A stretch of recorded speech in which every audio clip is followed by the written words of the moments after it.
Hello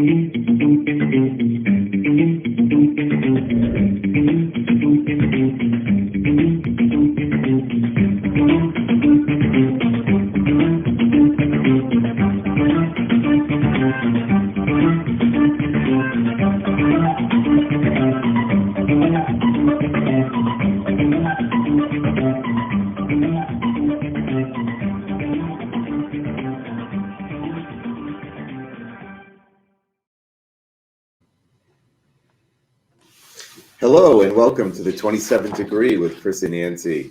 Our guest today is Sandra Cadillo. Did I say that right? Fantastic. Excellent. From the Watuppa Rowing Center. Before we begin our conversation, I'd like to thank our sponsor, Bay Coast Bank. Bay Coast Bank is just right for all your financial needs. Visit baycoast.bank or call 508-678-7641 to learn more. As always, you can support the 27th Degree with Chris and Nancy by signing up as a patron. To patron.podbean.com/the27 degree, or you can click on the link on our Facebook page. $5 a month gets you shout outs, bonus content, access to Basement Bites. Those are my music videos. And a behind the scene look at taping before and after the show. You can find the 27 Degree across social media, including Facebook, Instagram, and your favorite podcast platform. You can also subscribe to the 27 Degree Consulting channel on YouTube. So I'd like to give a big thanks to Ron Gamache for our intro music and EBM Studios for producing our show. So Sandra, tell us a little bit about the history of rowing. Why don't we start with that? Well, rowing is one of the original sports. I think it started more like a way of life. I think in England, they used to use it just to move in between the city. A lot of people didn't want to walk, so they have to take a boat in between the cities. So that's how it started. And if you got to like live, like I'm gonna go really back. So like the Greeks and the ancients, they used to do like ships. That was the highways. So again, rowing was just part of life. That's how you commute in between places. So it takes a lot of time in that time. So in these days, it's just a very tough sport.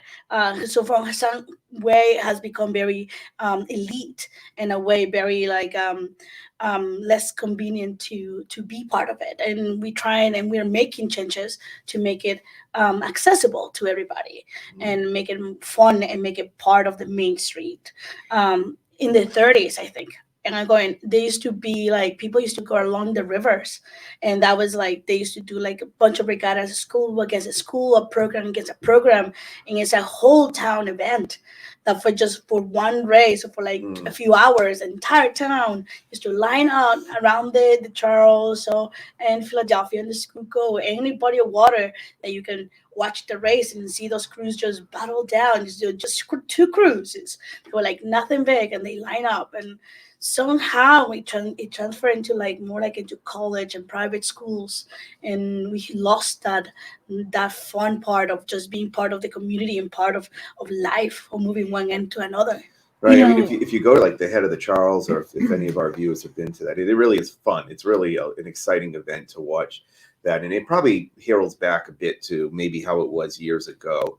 But it's interesting to hear the history, how it started off as something that was very accessible to really the common person, and then became more of an elitist type of sport. And now you're trying to bring this back so that it's available to many who would not have access to it previously, which I think is wonderful. Yes, and our program, especially our juniors program, is exactly directed to that, for juniors who want to learn how to row for free in our boathouse.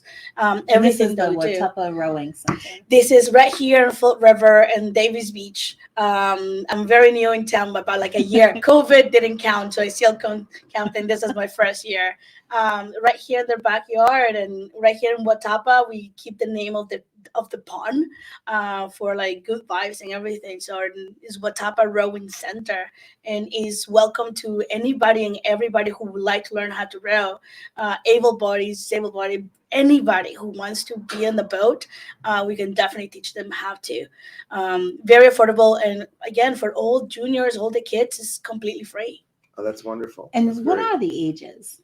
So, because due to the boats, they're kind of big, we try, and you need to have a very matureness. We try to get kids from 12 and up. Yeah. 12 years old kids, they have a bit of a challenge, but as they grow into the sport, like in anything, they get better and stronger. But you can go and start rowing when you're like 60, or when you're like out of college, or anytime you want to get fit. You can start on the rowing machines, on the ergs. Everybody knows them for CrossFit and in the gym, but the fun part is always being in the boat. And we have different types of boats, different sizes. You have a team boat, we have individual boats. So if you're more a team person, you can be part of like a big boat. And if you're more like, I don't know how to deal with it and I'm just learning, I don't want to slow down, you can go in a solo boat, a single. Or you have a good friend, you can run a double, right? So we have a boat for technically anybody and everybody. So you have adults also who are in the program? Or is this mostly for Yes. the kids? Yes. So Too? we have an adult program, masters. All the adults, we call them masters. In this, we have two classes. One is 6 in the morning, one 6 in the evening. So before and after work. Oh. So for any adult who would like to, come try it out, we are there. You can send us an email or just go to the website. You can find all the information there. And we have a lot of people from different ages too. So, and again, we are super new, so everybody's starting in the same foot. And if there are some people that are like been running for 3 months, they're more than happy to come and like help you carry the boat and like tell like, hey, you put in the oar backwards, like something stuff like that. Sure. So Have it's you always ever fun. tried rowing yourself? Like I know your daughter rows. Yeah. So Maya rows, and it's been really great for her. I've never tried it, quite honestly, other than using my erg at home. That's it. So, I didn't even know they're the rowing Yeah. machines we're talking about. They're called ergs. The urge, Yeah. yes. Good to know. Yeah. Good to know. So I'm really interested about how the kids have received this. I mean, it must be great because some of these kids probably never even knew about rowing previously, right?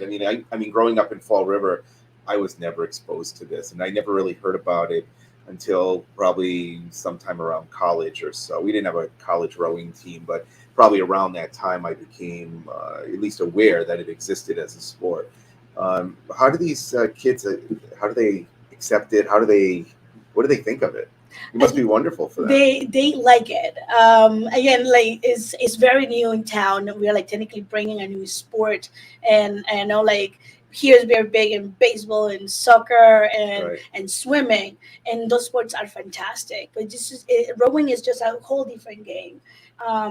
And the kids who come here, we're recruiting, and we try to get the kids from middle school and some high schools. We try to go to public schools and invite those kids. Again, this is for like bring the masses back in and make the diversification and make everybody welcome. And it's open to everybody. And the kids that we have right now, they love it. In the beginning, they don't know what to do with it. It's like, you want me to carry what? Yeah. That boat, it looks huge, right? Right. And an 8 is a boat for 8 rowers and the driver. It's called the coxswain. Yes. So it's 9 people, and the boat is about 200 pounds. So when you tell them you're going to pick that thing up from the ground, they look at you like, are you crazy? And then they do it. And then it's like, oh, wow, They do it all something. together as They like do a it team. all together as a team. There is one person who makes the calls to make sure everything happens in synchronization and unity, right? So all the commands are like, and you work as a team always. So when you get a group of kids, especially, then they're being technically with COVID by themselves and on the normal lives by themselves and start working as a team, they start like having these communications and the growth and personality and self-esteem is huge because they're doing something that no one else gets to do. It's right? cool. Right, it's something really unique. Yeah, and it's very unique and it's very cool. And it's one of those sports that it makes you feel like, for lack of words, a badass. And like when Tell your daughter That's she's great. a badass. yes, it's like when you just did something and it's just like, I just finished something cool. Every practice, especially when it's a hard practice, and your boat, because sometimes we have multiple boats, was the one who did the best. The other teams are doing great, but even when you were like the slowest boat, it's like, man, we just survived that practice and that was so good. You make you feel like you accomplished something. And It's it's definitely, energetic. from what I can see, great exercise. Yes. No doubt. So I'm not used to, I have no exposure to rowing at all. So walk me through, say I have a little 12-year-old, And I'm like, I'm a little nervous. I don't know that much about the sport. I want to make sure little Johnny's safe. Like, you have instructors in the boat, and I think you had told me you start out in the bigger boats that are more Yes. stable. So can you kind So of walk us the through way that it progression? goes is first day you come in and you start on the rowing machines on land, right? We don't throw you right into the skinny boats. It's like we will lose everybody. So we start. So we That's no start good. on in with the rowing machines. We talk about terminology. Because in rowing we go with start using right or left, we start port and starboard, right? We start calling by names, which is actually kind of good for the kids. It's like say like Johnny, Johnny, right? Or like Kathy, Kathy. Like they don't call them we don't call their names, we call them by seat number. Oh, So they don't feel like they're being pointed out right. all the time or being called out, right? Mhm. So it's kind of like it helps a bit.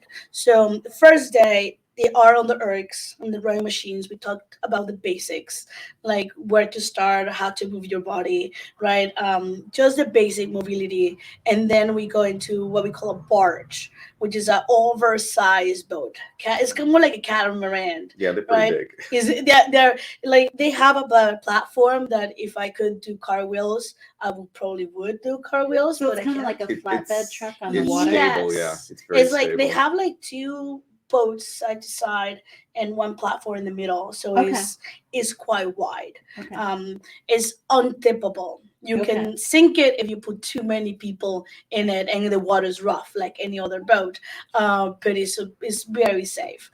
That's where the kids learn how to get the blade off the water, get to like take the first strokes. It's kind of like driving, like just giving them a big ass, I don't know, like Like an what's it, like SUV. training wheels, like Like an an SUV. SUV on the water with training Yeah. wheels. Like that big thing, Those right? are So pretty safe. it's very, very safe. Another way we do is with, well, let's say we have like just small class, so we use sculling. So we have two disciplines. With the big boats, is sweeping, so you row with one oar, right? It's a little more aggressive, and so you in charge of Because just there's one someone oar. on both sides. Because it's one So they in balance. yes, they balance each other. In small boats, because you need to put pressure on both sides, you use two oars, so that's called sculling. So when in small classes or a lot of people is sick or something happens and no one shows and you just have like a 5 kids instead of like 20, we teach them how to scull. And we have those boats. We have the water boats, the training boats. They're tubbies. They're like very stable. The names are fantastic, like bathtubs almost. And then they get to learn how to put the blades in and on and off the water. They're very safe. Also, we have something was called pontoons that we attach them to the boat. And those are kind of like training wheels, Mhm. like a Those are like yes. those, like they look like inflatable sides almost. No, right? they're like a little skinny things, about like maybe half a meter, like 3 feet, 3 feet long. Oh, that extend And out. they sit on the side of the boat. So the boat is in the middle, and you put them on the side, just like training It's wheels. like a stabilizer. Yes, Some sort, exactly. yeah. A stabilizer. You know, like the little arms you wear when you The were kids, the floaties. floaties, Oh, yeah. right? So Okay. it's just something like floaties. So The you boat can put floaties. when you don't have those like the training, like we don't have like we just put those things on, and we can technically let you flap around all around the pond, and Right. figure out how to like take a strokes. We teach you the basics, right? How to Now, move is there an forward. instructor in every boat, or do you kind of like sit in So a central the place with way- a boat on?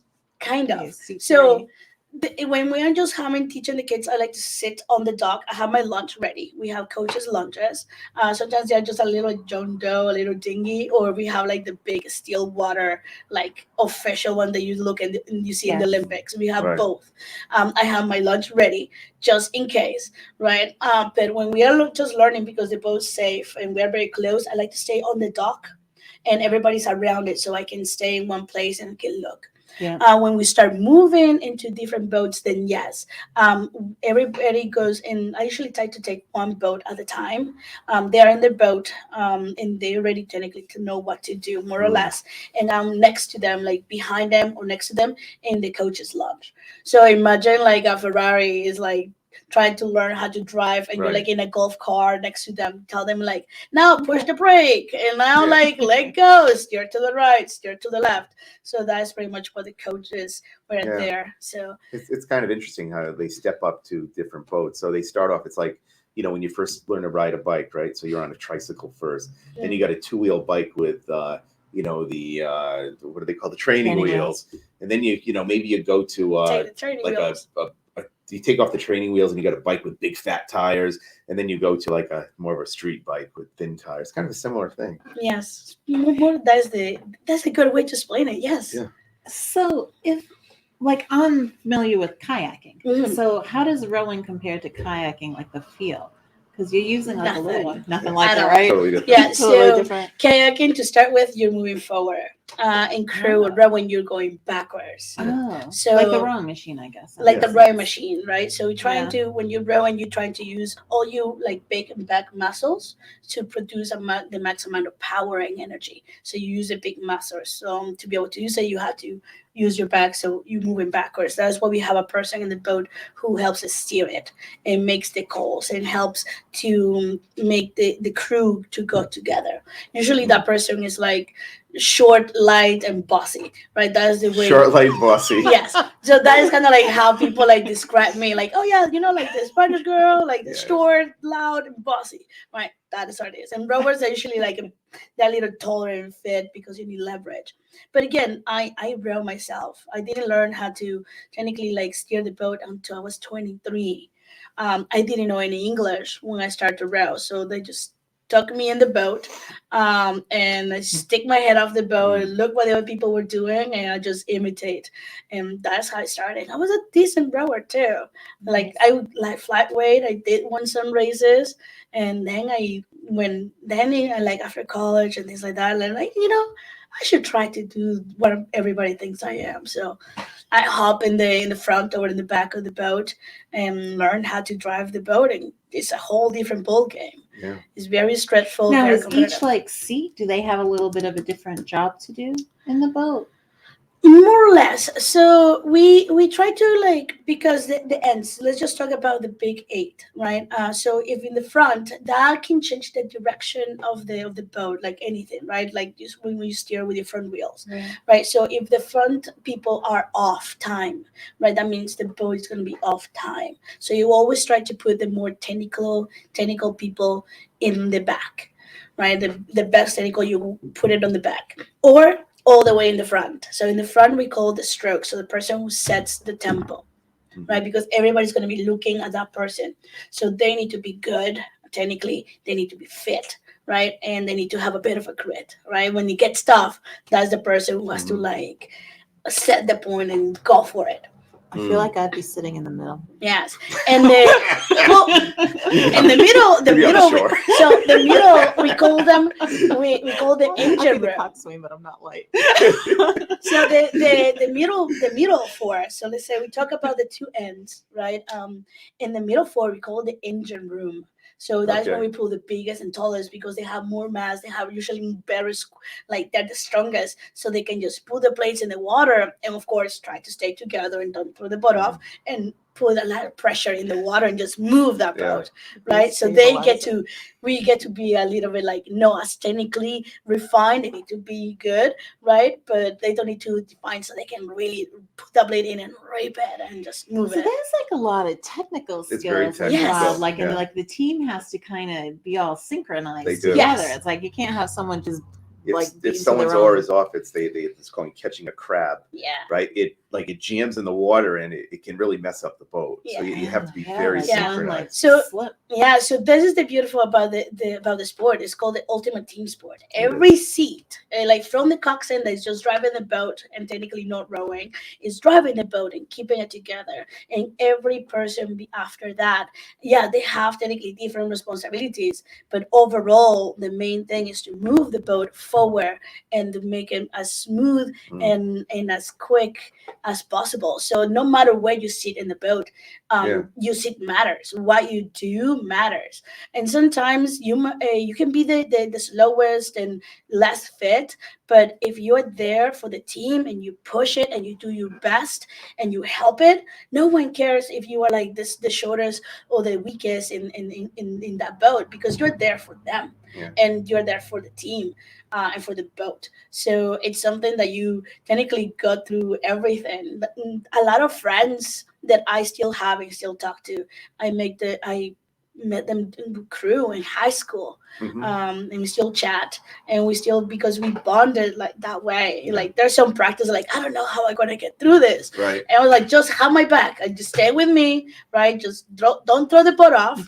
I will power it for you. Just help me set the boat, right? So we help each other that way, and that gives you confidence also, right? To like say like, hey, I'm tired, like I don't know how I'm gonna pull this practice off. I have a bit of a cold, or like don't worry, I got you back. I will pull for you. Help me set the boat, and vice versa, right? It's like I'm like I'm just gonna set the boat, and like I'm just gonna push hard, and I'm just gonna push hard. Gonna throw different things, right? Gonna take my technique a bit, see what happens, right? Can you help me set the boat, right? Help me like offset the balance of what I'm gonna do, and have those communications. It gives you a bit of self-esteem to try it and error, right?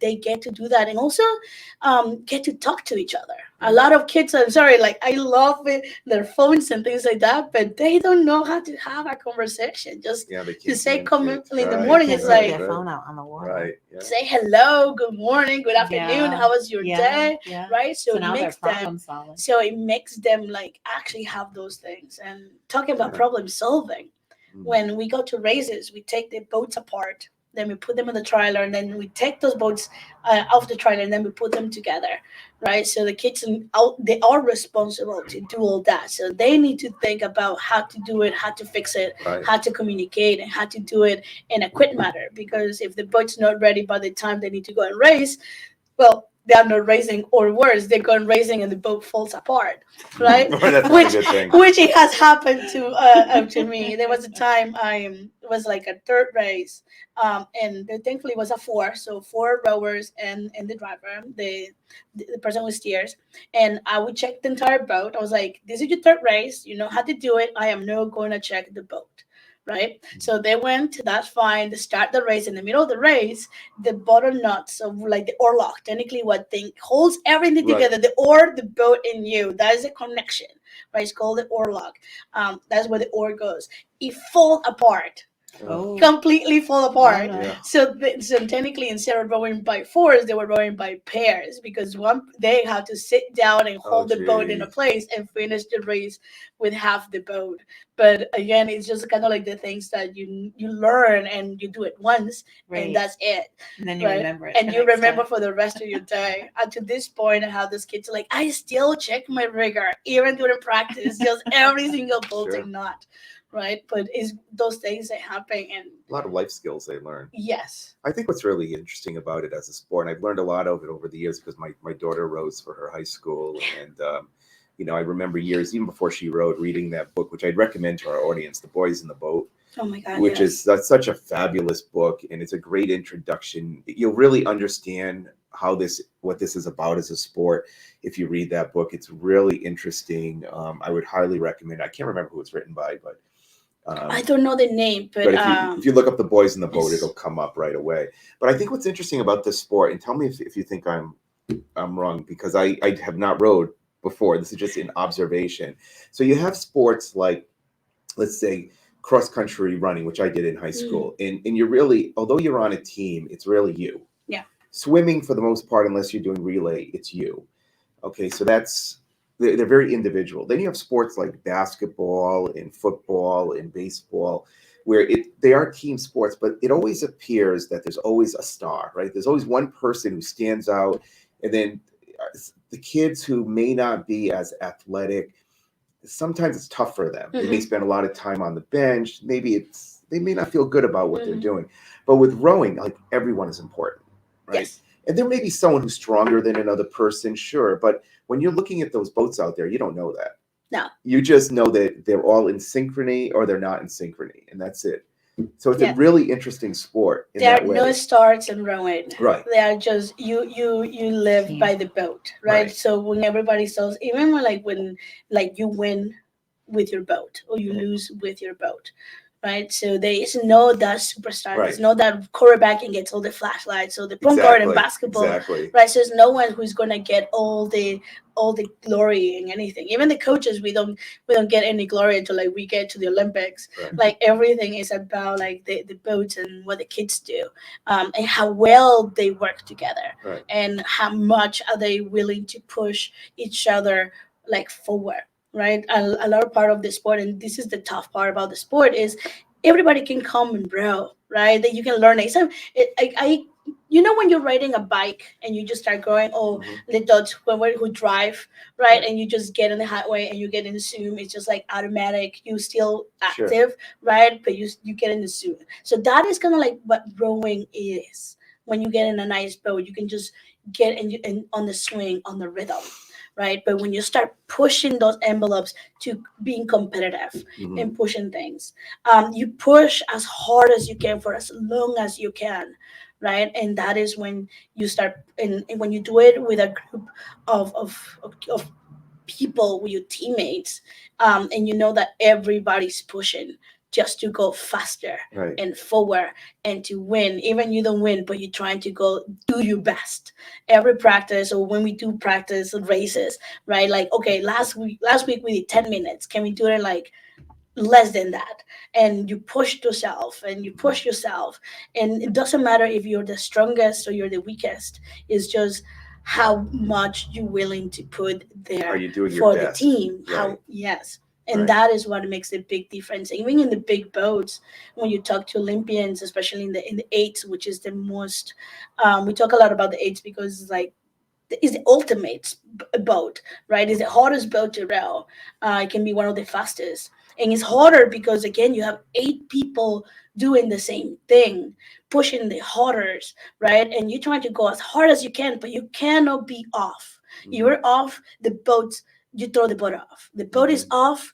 You slow down. So you're trying to be as strong and as smooth with the team as possible. So it's almost you're sharing your Right. own like conscious in those seconds, and it Yeah. feels, because you're pushing so much, it doesn't sound great, I know, like your legs are burning, you're gasping for air, right? And but you're doing it for something bigger than yourself. Mm, And that's a that great That's a is great point. way to something, describe Yeah. it. and that is something that again doesn't have words. That is Right. when you finish this big races, you see them sometimes gasping for air, Yeah. and like, and but also they're smiling, right? It's Right. like pain, happy pain. It's like, wow, we just did this, Right. right? We Right. just finished something. We just achieved something that not a lot of people like have the chance and have the opportunity to come and try it. Right. And that's something we are planning to change. And starting here on Fort River, why That's great. not? So I On think that note, we might yeah. have to do a break for the commercial. Okay. All right. Well, let's go to a commercial break then. Primacare is Southeastern New England's trusted leader in medical care. With offices in Fall River and surrounding communities, we're dedicated to your well-being. Our carefully selected team of more than 150 providers offers world-class primary and specialty medical care. Primacare doctors are supported by a skilled staff trained to deliver comprehensive radiology, imaging, and testing services. Primacare is large enough to take care of all your medical needs, but small enough to care for you personally. Primacare is by your side. So we're back. So welcome back. So anyway, we were talking about just how this has such an impact on the kids, and I was thinking about rowing, what made it really unique too, and I just observing what my daughter does, and that is I think that it's accessible. It can be accessible really to anyone, regardless of their athletic ability. Like basketball. I never could play basketball. It does take a lot of technical ability. Not that rowing doesn't, but you can. It's a different type of skill that you can learn. I think anyone can learn it, right? Would you agree? yes, so the beautiful about rowing is you don't need to be athletic, right? It is a skill. And like any other skill, the more you practice, the better you get, right? The more you put into it, the stronger and you become, right? So that is a bit about the sports. We always make the joke that if you play basketball, you should like try not to be a rower because you have too much of hand and eye coordination. But if it tells you a ball and it hits in the face, you definitely should be in a boat. But it's right. That's But great. That's but great. again, it's open to everybody, and it's a bit humbling. Again, I was an athlete before I came to the States and I started rowing. I did fencing and I played basketball and played volleyball. Um, but it was the challenging, the mentally challenge that requires. It is way more demanding than the other sports I did. In volleyball, I know you had a team and you had to relate to some other people, and you need to be athletic with footwork. Mm. But the mentally challenge that you get in rowing is different. And also it's humbling when you get into a boat and you cannot set it. Right? It's not something that comes natural. After I think like after 5 years old, when we start changing ourselves, the rowing sports, I don't know, for some reason it doesn't make sense in sometimes. So you sit in a boat and like you think, oh, I'm fit, I have good balance. I put you in a boat and it's like tipping one side, Yeah. all the other, like what is going on here, right? So you have to like, oh wait, this is a new thing. So you have to like come used to back it. to basics. You need to actually pay attention to your body and what it's doing. Yeah, I'm And always, so I'm always many. amazed and they stay for- balanced in these boats. Yeah. I'm Oh, always- with all the other different elements too, Right. like Yeah. the waves and The the wind. wind and, That can be and tough, all Yeah, that. I'm and sure. for the unathletic kids, which I don't think there's no one that's unathletic. Maybe you don't. They just haven't tapped They into just their haven't skill tapped set into it. yet. Maybe your hand and eye coordination is not good, but maybe you're a good athlete. Just different sport for different people. That's why many flavors of ice creams. Right? And they go in and because they don't have any expectations, they actually improve the quickest, and they get the sport the quickest Mm. because they doesn't like, oh, I am the strongest, so I better pull hard, right? It's like, hey, I'm just gonna come and try this thing out and move it smooth, right? So they it works better for them and in all the way, at least in the beginning. It gets to a point that everybody's in the same page. So but- to some of your points from before, this sounds like a great sport. Like if you have a child, you know, in that difficult age range, sometimes that, you know, that 12 to 15, 16 age range can be very challenging. Yeah.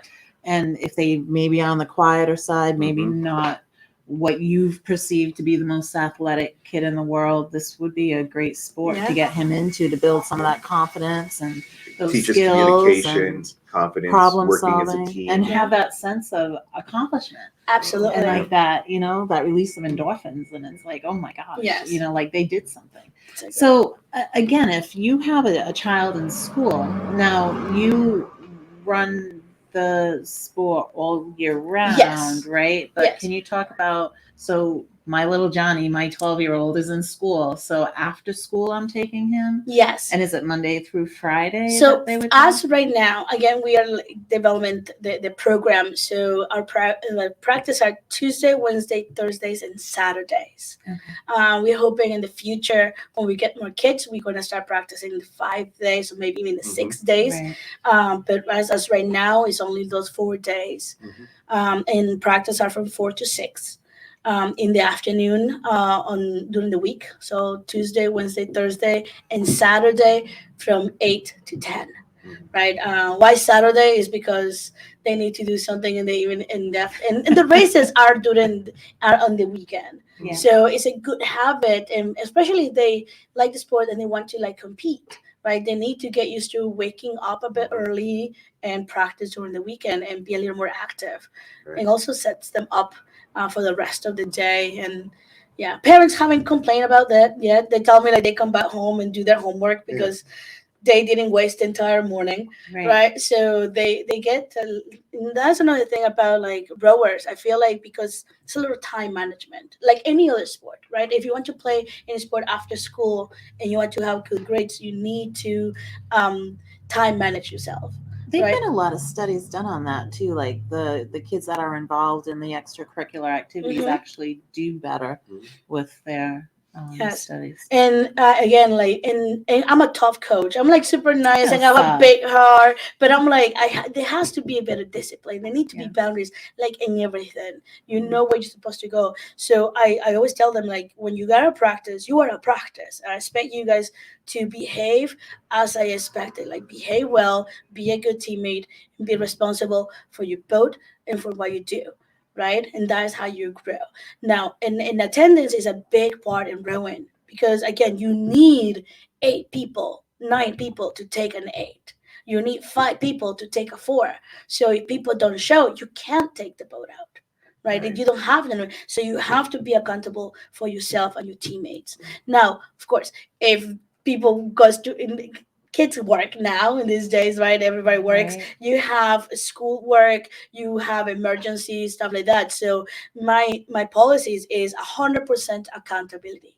Mm. Right, you might be, because you work, you take care of your younger siblings, right? So you can only come and practice on Saturdays in the morning, or you can come only on practice on Wednesdays, right? Or maybe you can do Tuesdays and Thursdays, right? It doesn't matter to me, as long as I know and you let me know, and you show up when you tell me you show up. Mhm. Now, if you have an extra day that you got free, you want to come to the boathouse, come over, right? Mhm. I will find a place, I will find a boat, or I might switch you in the middle practice, or you get to ride in the lunch with me, right? And it's kind of cool. As an athlete, we didn't get to ride in the lunches very much, but when we do, is you become a sponge, you become an assistant coach Mm. for the day, so you learn like what the coach is looking at. You can actually have, That's so you can great. ask It gives them a you can totally different you can perspective. ask, like, you're sitting next to the coach. It's like, hey, so you can ask questions. The Mhm. questions that you're in the boat, you like, why is you saying this? Right? Like, oh, so are you get like, you see how the boat's moving to the That's a left, great move to idea. the I right. love So that you idea. sit that person next to you, Right. and you get to they have a conversation, and that creates a better like mentorship part too. Yeah. Mhm. So I had one of the kids. He started rowing with me. He was 12. Um, and again, he was a kid from the projects back in Boston. Graduated, he went to college, and he's the only boy who actually made me cry in front of everybody. Mm. He always wear a necklace with a jing jang, and I used to bother him. It's like, Jose, that necklace is gonna be mine. Or like, because I liked it. So I always like, no, this is mine. So by the senior year, after he graduated, and now he's graduating for UMass Dartmouth, which is pretty cool. Like, growing, get him out, like, have a travel youth again. 16 years old boy, they're like want to fight, and get him through it now graduating, which is fantastic. But as a senior, he gave me that necklace, and in the back he engraved it to from C to M, and it stand for like from coach to mentor. I crumble. He gave it to me, and he was very smooth too. We have a banquet at the end that we give the kids, kind of like, they sign an or we hang it, we put a picture on it. So we got an That's or, great. and I want to have that tradition here too. So all the seniors, we write their names in the or, and we hang it. Right, so when they come That's back, great. they get to see the names Right. and the picture. So he did it exactly right afterwards. I wasn't even expecting it, right? And he brought to me with a little thing, and everybody knew except me, right? So I was like crying and just being a mess. But those things, it makes it like their soul fuel, and Yeah, there are that's like many wonderful. stories like that I can say. And again, boys have been mostly the kids have been coaching, but the girls are so special too. Now, Mm. what's the mix right now? Do you have more boys than girls? They're mostly girls, actually. Really? Yeah, the Okay, Right. good girls to are know. the girls are like levitating into the Yeah. sport. Mhm. I think with boys, I think they have more options, right? They're encouraged to play football, basketball, soccer, right? So they feel like they have a little more things to do. With girls, I feel like they still the options, but they're not as encouraged to do like those sports, because for sometimes, Sure. even when you see on TV, when you put TV, there's never the women's basketball team. There's always Right. like the NBA like basketball team, right? So it's very easy. So the girls are levitating to the new sport because again, it's new, so Right. they're going into it. But the boys are amazing. Also, we have a few boys and they're amazing. I'm like dying. This is our. I think we're gonna have an amazing season. I have two high school boys that are actually the same height, so I'm gonna put them in a boat of two, and hopefully we can do some races and That's great. actually go somewhere, maybe in Boston or maybe in Rhode Island, who knows? So I want to give those boys a bit of a race, and we have some scrimmage schedule for this season. We're gonna be scrimmaging East Bay, I think it is Narragansett. Mhm. Bayview, we tried to do Bayview, something yeah. last year that's only girls, so it would be fantastic because I'm also like I think like 80%, more like 90% right now they're mostly girls.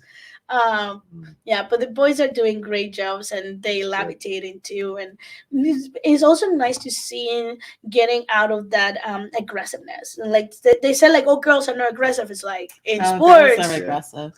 yeah, very aggressive. So it's nice to see that aggression, and especially in that age, Yeah. right? Because you don't know where you are. You're like, you're an adult, you're a kid, or you're in the Right. middle. So it's nice to like when you have bad days or good days, just to be in the boat and take that aggression in a positive way, Yeah. and in a way that is helpful for themselves, and they also feel that they get to push themselves hard, get their aggression out, and at the same time, like work with somebody else. So Right? Sandra, I'm sorry. Let me ask you a little bit about accessibility of the sport in general. This is something that Yeah. I was thinking about, just because I know this equipment's very expensive. It is. I mean, what does an average That's boat the question cost? I was gonna Okay. ask you around Yeah. the same. Yeah, so our boats, thankfully, we have amazing donations. We have bought a few boats, but we got some boats donated to us, thankfully. Some from Harvard and some other for like some private schools in Boston. So thankfully, we have a decent fleet. Bit of old, but it works, and that's the only thing we care. They row very smooth, so that is one of the reasons that we can actually do the sport for free. The accessibility in the sport, unfortunately, is not as good as I wish. Right, a program like ours is easy. $1,000 like the season, depending of the level. Sometimes it can be like 750 with a small crew, something like that, or it can be as expensive as like $1,500 Now, per is this season. your program or No, programs that is in like general. yours? Our Okay. program is free. That's Right, amazing. we like, and we want to like our parents also to be part of Mhm. the program. When you go, probably Right. when you go to regattas, the parents are in charge of the food tent. Yep. Right, And regattas are and boat regattas are like races. boat races. Okay. Yeah. Yeah, so sometimes in the I'll be at one fall, tomorrow. yeah, so in the fall we call them more like a boat parade, Yeah. because it's kind of like hit races. So they send one boat after another one, so you can see a good boat, a really bad boat, and then you see like, okay, it's going. And then spring races, which is when we are, that's when the head-to-head races start happening. Again, we want their parents to be involved with the program in a way, any way or form, shape they can. Right, if they can donate anything to the program, that is fantastic. If they can volunteer to, like, be another safety launch Right. over there, send us, we welcome to that. Anywhere that a parent or anybody who would like to come and support, we encourage It's them. amazing you can offer this for free, because I know, what does a boat cost new if you were to Ooh, buy one? okay, Like a so eight- let's say eight-person. an 8 people boat, old boat is easy $30,000 to $40,000. Wow. That's a Yeah. used boat. That's a used. I'm talking like old boat. A new boat, like a college fleet that just got it from From the it's manufacturer. Yeah. $80,000. Wow. Easy $100,000 if you're like really Holy moly. like, if you ask for like fiberglass Like a riggers, fancy like the one. very Carbon fancy fiber, carbon yeah, fiber, yeah, you get and like some real super expensive light, stuff. because you don't want nothing to weight you down, right? They're like, can be super expensive. Now in small boats, let's say okay boat, a beat up boat, right? That it's gonna float, but you're not gonna go very fast, and you're just gonna stay above the water, and you will learn some basics, about maybe $3,000 to $5,000, Right. right? And a good single, like just with one person, $20,000. How can you afford to do it for free? They have the Uh, boats donated, right? We got some boats They donated still to have all us. the manpower. So grants. We have some grants. We have help with some amazing people that I wish I have the names over here so I can plug them and tell them very thank you. Bay Coast also. I saw them over there. They're Yeah, big Bay Coast is donors. great. Bank Five, United Way also give us money for the Okay. summer programs, and we did, and we have some also private founders. So your summer clinics are free Summer too? clinics, yes. And we're trying to maintain it as free and accessible as possible, as long as we can. What about the equipment, Sandra? Like, what do the kids have to bring with them? Like, if you're playing baseball, you bring in the bats, the gloves, Yeah. the Sunglasses, hat, water, and athletic clothes that is not too baggy. Technically, bring yourself. it's like you're going to the beach. Yeah, going not exactly a little more clothes than that. Yeah, and I have with my friend. She's Brazilian. I was like, "Oh, bikini season." I was like, "No for rowing." So yeah, just kind of like athletic clothes, shorts. Again, nothing too baggy, Right. because you don't want the or your To shorts catch get on. caught on the boats. So you want something that you are free to move, Mhm. right? Water bottle. I always tell them, bring your water bottle. Sunscreen. I don't care if it's winter, right? Cancer is my grandmother had cancer, and like because now we know about 6 years ago we do nothing. Right, So I'm very right. like sunscreen, hat, um, and sunglasses. I have very bad acne, so I don't wear hats because then like I look like a teenage boy, right? Especially with my ponytail and my hoodie, I look like a teenage, and I walk like very thick, so it's like a teenage boy. So no hat for me. But it's sunscreen and glasses. I do wear those fishing sweaters. Yeah. So I wear those Yeah, fishing yeah. sweaters. They're like UV protected. Yes. They're a bit pricey, but again, if your mom and dad had one and you're not going to be on the boat, or just put it on, take it off when you're about to So row. cost wise, not prohibitive at all. Nothing, It's- especially for the younger kids. I mean, it's stuff they probably have at home anyway. In Yeah. some instances. Yeah, Yeah. like and the cool thing is like you don't even need to wear it's for shoes also, right? You like have a good sneakers, so you'll have good sneakers because in the boats there are shoes. Like you like technically you just so we have shoes on the boat so you can put on it. Oh. We have physical activities. We go for a run and we do like we lift weights and we do cardio and things like that. Is that but what you do mostly in like the in the winter. So even the spring, like again, fitness training is overall, right? And we want to know all the kids. So your to be- facility, you have like a gym in there. we have a too. small gym. Most of the weights have been so we have a bit of a bench press. We have some dumbbells so the kids can lift weights. We have kettlebells. We have our erg studio. We have about 15 ergs. Concept 2 have donated us half of them or some of them. We have some bikes, so in case a kid just twists the Do ankle. you need another running. bike? I can give you a bike. Absolutely. We're not Yes. using it. It's like they're small and they can fit, and Yeah, then no, and it's we can beautiful. use it. We can figure out the ass, right? Because it's always good to do a little cross training. Rowing is an amazing sport, but we like to make kids as athletic as possible. Well, So cardio's great. once in a while, I make them like run the ladder, like they're like football players, and works on footwork Yeah. because it that's works great. on reaction time, right? And when you are like off the gate, you have to be quick, right? And sometimes when you're moving one direction in another one, it takes coordination. Yeah, it's one plank and you're sitting. Yes, we work very hard sitting down. It's the only sport that you like sweat technically all your calories away and still sitting. So it's really good for your joints and articulations too. Mhm. So with kids who like they're injured from the sports, they find rowing as a good way for staying active, staying fit. So when they're able to Great. come back to the sport, they are fit, right? They don't need to catch up. They just clinically almost roll into the other sports because they're able to stay fit. Sandra, what about the kids that are a little more quiet, maybe some like a shy kid? Like, do they have problems No. like fitting into the team or anything? Maybe sometimes when it's like the quiet times, like before and after, because they're shy, so they don't usually talk. But again, like the part of the program in the sport is you bring everybody together, right? And you are in the boat, and in the boat as a rower, you are not expected to talk. I'm sorry, kids, you don't talk in the boat, right? You need to listen to the instructions, right? Again, we are on water, so safety is first. So you need to pay attention what your coxswain, the person who's driving, is telling you, because if you don't row when you need to row, you easily can like end up in the rocks or you Right. hit another boat. So you need to pay attention on what you're doing. Also, I'm gonna be coaching you, okay, telling you what you're doing wrong and tell you how to fix it.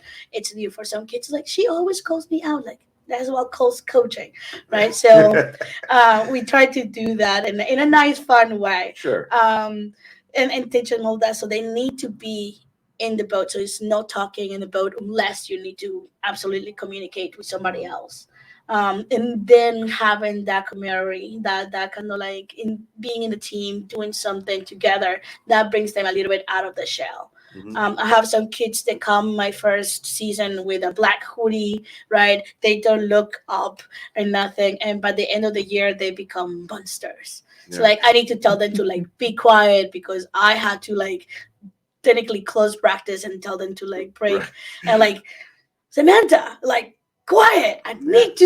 I need to do the debrief. So- like sit down, right? So And they come out of their shells. they come out of Yeah. their shells. Yes, I have some kids again. I have a boy, um, not very athletic, very thin, right? You're like, oh, technically no muscle. If you look over there, like definitely long hair, right? Hoodie, very shy. He would grow with our team. For a couple of years, this is a different team before I came, and this is kind of like what I want to do here. And about like in a year, he cut his hair very short, nice and clean cut, right? And I was like, oh, I can see your face now, right? So everybody noticed, everybody complimented him, and it just happened he was a musician. Mhm. He played the guitar sometimes in the team doing regattas, and Nice.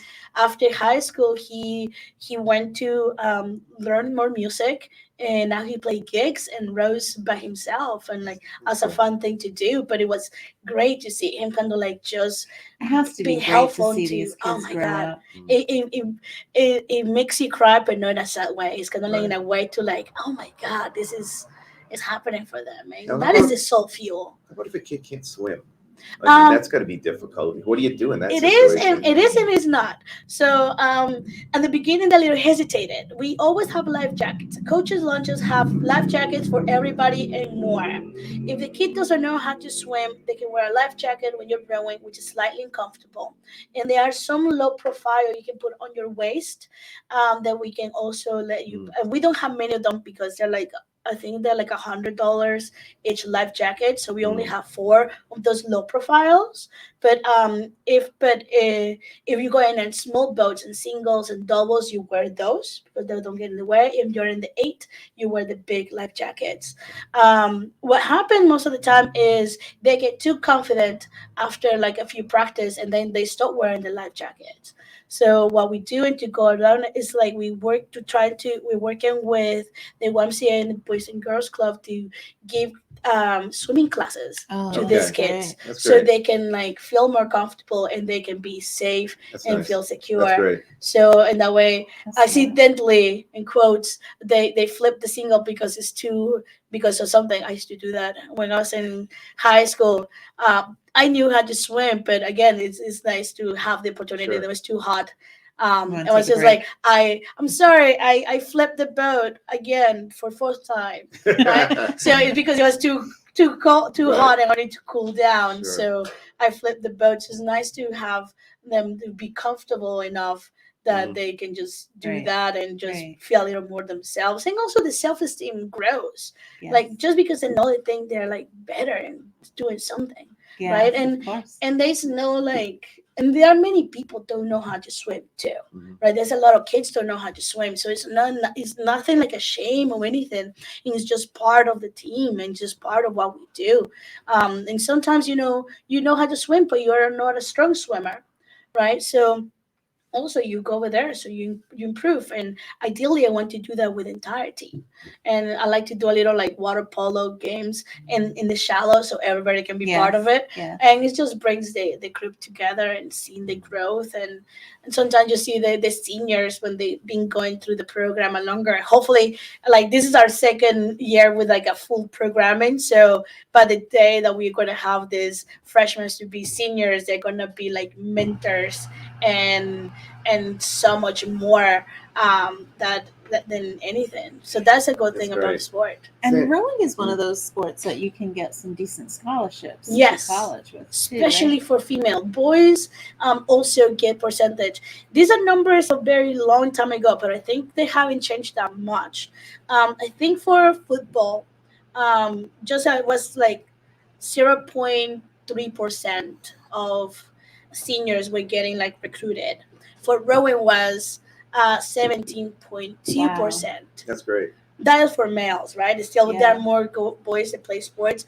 For females, though, it was 53%. Wow. And I think one of the reasons that why women's team like recruit a lot of they have more recruiting opportunities is because of Title IX.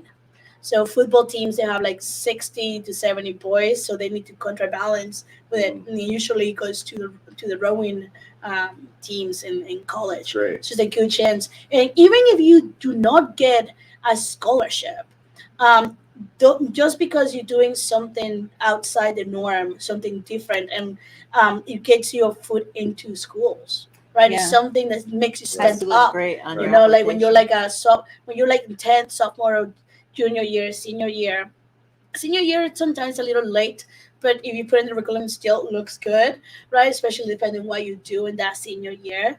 But it looks great. I know a lot of people who get to college just because they row or because we have a connection with something, with somebody else. I say rowing is like a secret society, right? Like you don't know who is there until like you mention it and you find out like half the world is been rowing. Or they know someone who has Right. row. So it's like, oh yeah, my cousin does that. They're like, my uncle did that. Like, and it's crazy. So we've talked about a couple success stories. Is there like one really poignant one that stands out in your mind that you want to talk about where this has really had an impact on a child that you've worked with? I think that would be great to hear. Well, that was when I was starting coaching. That's in time we had that was we're building the boys side of a team. Okay. So they were very new. We got a I prefer not to say his name just Yeah, because no, I don't haven't say cleaned it. it out. But he was second year senior. Mm-hmm. His GPA was 0 something, Okay. like 4 or something like that. Like technically failing, like technically He was just showing school, up, maybe. right? And then somehow when we went to school, we said like, hey, we when in lunchtime we give flyers. If you come after school for the info session, we will give you pizza. Right, so 60 kids show up, right, and then this boy is coming in. He's close to 7 feet. I'm not lying. He's like 6'7" tall, Wow. right? Like skinny, like no much muscle definition, and he just walks in, very quiet, very shy, and it's like he just sits there, very polite. Um, that was my first impression. And like when he come to us for the pizza, like, can I have a pizza? I was like, that big voice is like, boy, that voice, you need to use it. So I just tried to make a communicate with him and get him. So somehow I managed to convince him to join the team. And we had a van. So we used to do pick up kids in different schools and bring into practice. And then his bosses, so then we drop them to a T station when they can just then they go take the bus at the train and then go home. So I pick him up after school and he saw me. I just literally stand up in the van like, hey, such and such, I saw you. Come over. You're coming with me today. So he got in the van, and I know it's like we had a van. We didn't have a name, nothing. It's just like technically like a random van, right? With windows, thank God, right? But sometimes I just feel very weird going to pick up kids in school with a van, right? It sounds weird, but again, that is what we had to do. Right. Talking about 10 years ago too. So we got him. Little no, he technically like lived with his grandmother, live in the couch. Sometimes they didn't have nothing to eat. So we had I think I don't know who used to donate us food for the kids to eat after practice. So we have like chocolate milks for after practice. We have some snacks. So after practice, before and after practice, it's like, okay, this is your food. Go and eat something if you haven't, right? We have some, always buy fruit for the kids, bananas, apples, things like that, which just gives you some protein and granola bars and like Right. things right. like that for the Nutritious kids, stuff. nutritional things that we can have there. So he always come in probably just in the beginning because food. I just annoyed him and I didn't give him any chance. And he come and he keep coming to practice and he go better and better and better. And then he was one of the older kids, and that's kind of like beginning of fall, so beginning of the year. In the winter, he came like, I got my license permit, and he was very excited. When all the kids, right, very quiet, but he started coming off his shell little by doing something different and being welcome and being accepted. And I feel like he felt like being taken care of, but didn't was forced into like Right. he didn't feel like we were like made him like Right. Yeah. charity case. He was didn't feel like that. So he came like in with that like, I gonna get my license, I got my permit, and like, who is gonna teach you how to drive? I'm like, oh, I will figure it out. So technically, the entire winter, in the parking lot, I taught him how to drive. Right. So he got his license. He was very excited, and by the in the end of the year, he graduated with a 2.4 GPA. Oh, from a point whatever. For a point 0.6 or something to like a 2.4. And then he graduated. We stayed in touch a little bit. He went to a community college. I don't know, he went to school, that means, and he started working. The last time I heard, he was very peaceful. Also, he's very calm. He started teaching younger kids taekwondo, so he started doing like martial arts. That's He good. just opened up a whole world. Yeah, so and now like last time he was like coaching technically like middle schools, little kids, like martial arts class. And he liked it. And when you see him, he looks very scary and tall and like, can you pass me that? I'm like, I used to say like Devon, or like, what is it, Russian, right? Like, you just pick it, like tell it, pick up this and put them down. Like, just say it, like, pick it up and put them down and put that Russian on it, right? So like, So we're running out of time, unfortunately. We could talk I know. forever. It's like I can't believe the It's time. been a I great can come next conversation. week too. Yeah, I it's think been a great so. conversation. But are there any final words you want to leave the audience? And contact information. Contact Yes. information. Yeah. So first, I just want to say thank you for inviting me. It was a pleasure. I Oh didn't my know what to God, you were expect. great. I watched some of the videos, but I didn't know like. Yeah, so thank you for having. We are starting our spring season this week. So anyone, child, adult, senior who would like to come and try to row, come over the boathouse, and we will be happy to have you and teach you how to row and get you moving and being on the water. The pond is amazing. Well, yesterday was a little choppy, Yeah, but I'm sure. most of the time it's like a fantastic body of water. And again, for all the kids, the program is completely free. And we have our doors open. If you want to contact us, you can go to our WatuppaRowingCenter.org or look for us on Instagram or Facebook.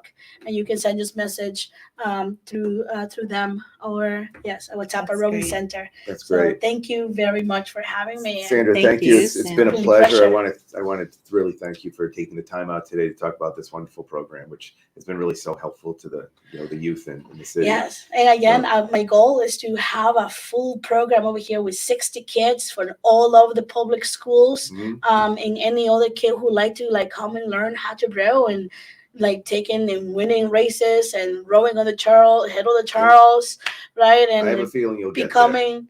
I want to like this because the pond is a jam. We can have an Olympic course right here, so this can be That's great. a great way to bring the sport and make it competitive and make Foot River like a place for rowing. Put it on the map. Put it That'd on be the awesome. map, and we can. Yeah, I think you're going to get there. I got a feeling. I have You've that got the feeling, too. personality, you're dynamic. You're going to get there. So Well, I want to thank you again and You're thank Bay Coast Bank, our sponsor. Bay Coast Bank is just right for all your financial needs. Visit baycoast.bank or call 508-678-7641 to learn more. This is Chris and Nancy from the 27th Degree. Thanks for watching us, and we'll see you again in a couple of weeks.